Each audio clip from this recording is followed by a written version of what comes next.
भारत की जमीन पर कई राज दफन हैं। कहानियों और किस्सों से भरी इस धरती पर कुछ जगहें ऐसी भी हैं जहां आज भी वक्त ठहरा हुआ सा लगता है। एक ऐसी ही जगह है जिसके नाम से ही एक अनजाना सा डर मन में घर कर जाता है। ये नाम है भानगढ़। राजस्थान के अलवर जिले में मौजूद ये किला सिर्फ पत्थर और मिट्टी का ढांचा नहीं है। ये गवाह है एक गुजरे हुए जमाने का, एक अधूरी प्रेम कहानी का और एक भयानक श्राप का।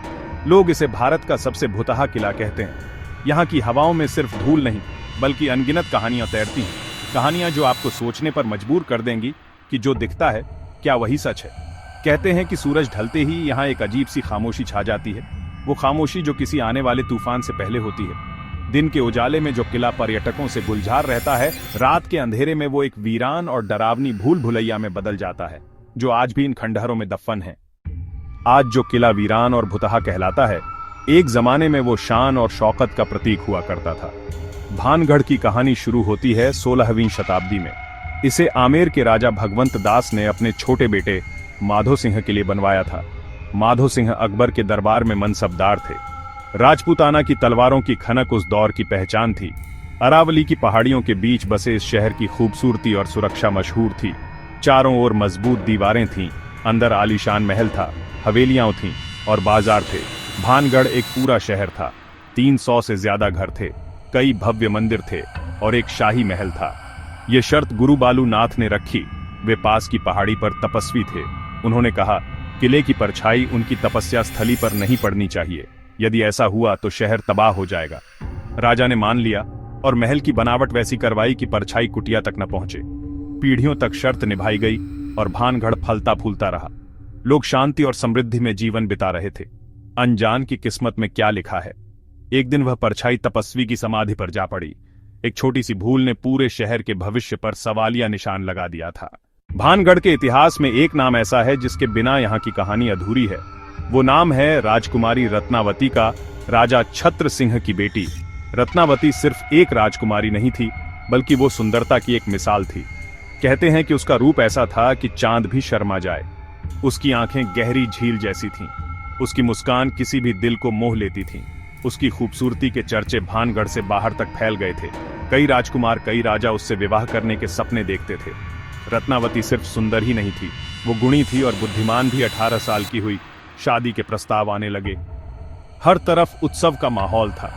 रत्नावती सहेलियों के साथ बाजार घूमती। रत्नावती को इत्र का बड़ा शौक था। उसी बाजार में चट्टान पर बैठा एक व्यक्ति उसे घूर रहा था। उसने वह शीशी पास के बड़े पत्थर पर फेंक दी। जैसे ही इत्र की वो शीशी पत्थर से टकराई, तांत्रिक का काला जादू पलट गया। वो पत्थर गोल गोल घूमता हुआ लुढ़कने लगा। पत्थर उस तांत्रिक की तरफ आया और गिरा। तांत्रिक पत्थर के नीचे दबकर बुरी तरह कुचल गया। वह दर्द से तड़प रहा था और अपनी मौत देख रहा था। उसने समझ लिया कि उसका अंत अब करीब है। मरने से पहले उसने अपनी आखिरी सांसों में श्राप दिया। मरते हुए तांत्रिक ने गुस्से और नफरत से पूरे भानगढ़ को श्राप दिया। जिस तरह मैं तड़प तड़प कर मर रहा हूं, उसी तरह इस किले में रहने वाला हर इंसान मरेगा। इस शहर में कभी कोई दोबारा जन्म नहीं ले पाएगा।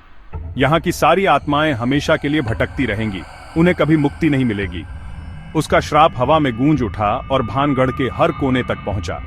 कुछ ही समय बाद भानगढ़ और अजबगढ़ के बीच युद्ध छिड़ गया। युद्ध इतना भीषण था कि भानगढ़ सह न पाया। पूरा शहर लाशों से भर गया।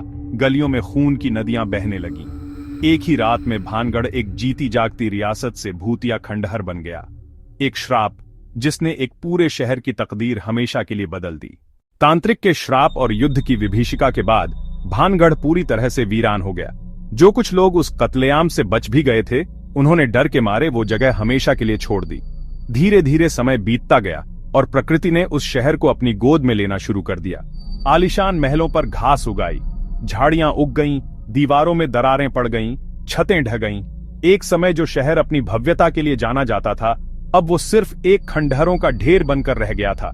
लोगों ने उस जगह को भूतों का भानगढ़ कहना शुरू कर दिया और उसके आसपास भी फटकने से डरने लगे। एक और कहानी जो भानगढ़ की तबाही से जुड़ी है, वो गुरु बालू नाथ की चेतावनी की है। उन्होंने शर्त रखी थी कि महल की परछाई उनकी समाधि पर नहीं पड़नी चाहिए। समय के साथ भानगढ़ के बारे में किस्से कहानियां और भी बढ़ने लगीं। आसपास के गांवों के लोग बताने लगे कि रात में किले के अंदर से अजीब अजीब आवाजें आती हैं। कभी किसी को घूंघरुओं की खनक सुनाई देती, तो कभी किसी को औरतों के रोने की आवाजें या चीखने की आवाजें।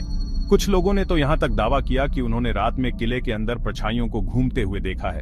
ये कहानियां इतनी फैल गईं कि लोगों के मन में भानगढ़ का डर और भी गहरा हो गया।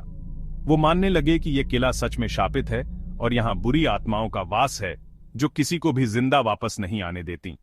लोग ये जानना चाहते थे कि क्या इन कहानियों में कोई सच्चाई है, लेकिन उन्हें इस बात का अंदाजा नहीं था कि वो किस खतरे से खेल रहे हैं और इसका अंजाम कितना भयानक हो सकता है।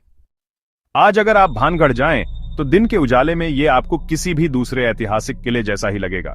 टूटी फूटी दीवारें, गिरे हुए महल, शांत खड़े मंदिर। पर्यटक यहाँ घूमते हैं, तस्वीरें खींचते हैं और गाइड उन्हें किले की कहानियां सुनाते हैं।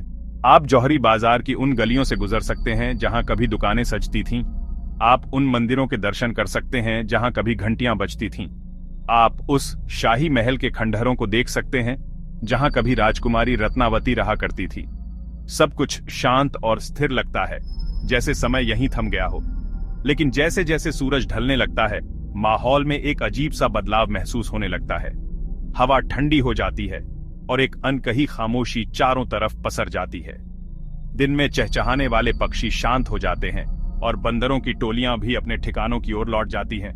किले के गार्ड पर्यटकों को बाहर जाने के लिए कहने लगते हैं।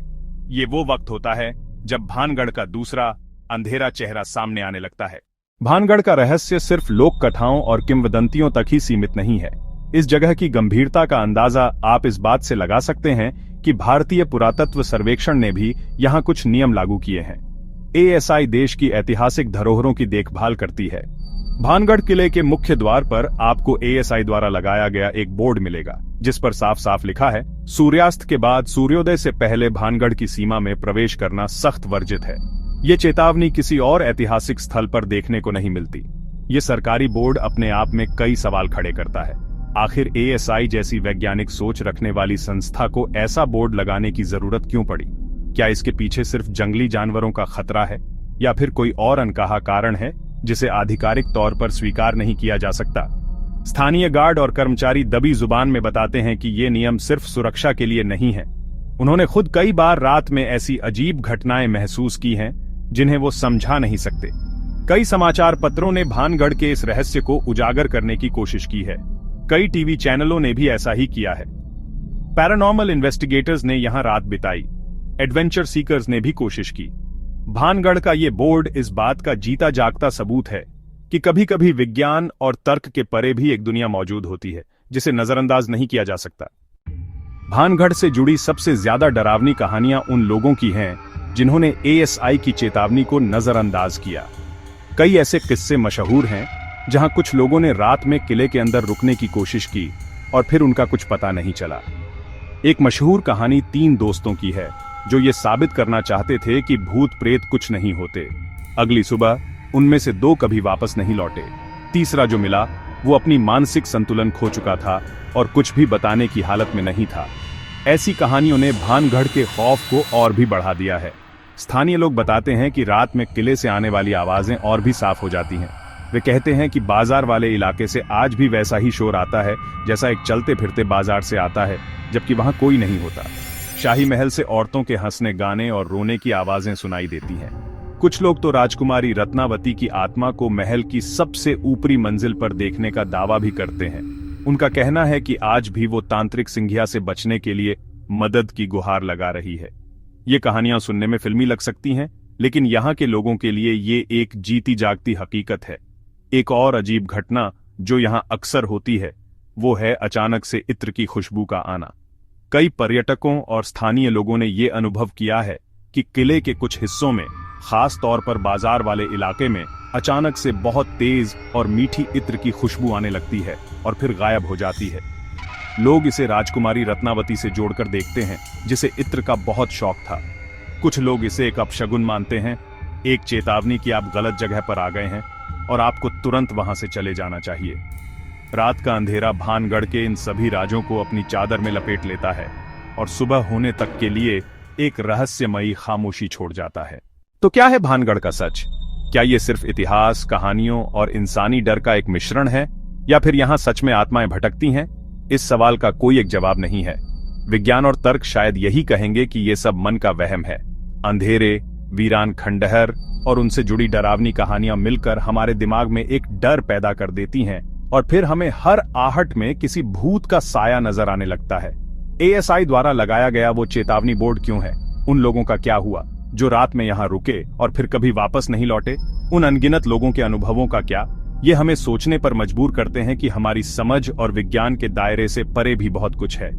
भानगढ़ दो दुनियाओं के बीच खड़ा है। आप किस पर यकीन करना चाहते हैं ये आप पर निर्भर करता है, लेकिन एक बात तय है, भानगढ़ आपको नजरअंदाज करने का मौका नहीं देगा। इसका जवाब शायद हमेशा के लिए भानगढ़ के इन वीरान खंडहरों में ही कैद रहेगा।